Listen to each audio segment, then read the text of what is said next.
LT பேனலுக்கு போகணும்.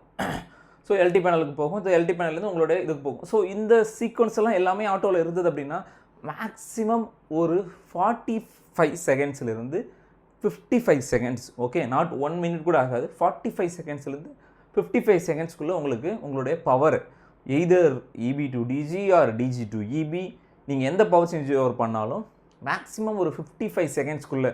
So data சென்டரில் 55 செகண்ட் கூட அதிகம்.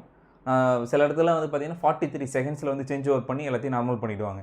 சில இடத்துல 40 செகண்டாக வந்து பண்ணிவிடுவாங்க. ஸோ அப் டு நீங்கள் எந்த அளவு நீங்கள் ஆட்டோமேஷன் வச்சுருக்கீங்க, எந்த அளவு அந்த டைம் செகண்ட் அந்த பிரேக்கர், ஏன்னா பிரேக்கரோட பஸ் கப்ளர் க்ளோஸ் ஆகணும் அப்படின்னா ஒரு சின்ன டைம் டிலே நீங்கள் வச்சு செட் பண்ணுவீங்க. ஸோ அதெல்லாம் பொறுத்து நான் சொல்கிறது அந்த 45 செகண்ட்லேருந்து 55 செகண்டா அப்படின்றத பொறுத்து மாறும். சரிங்களா?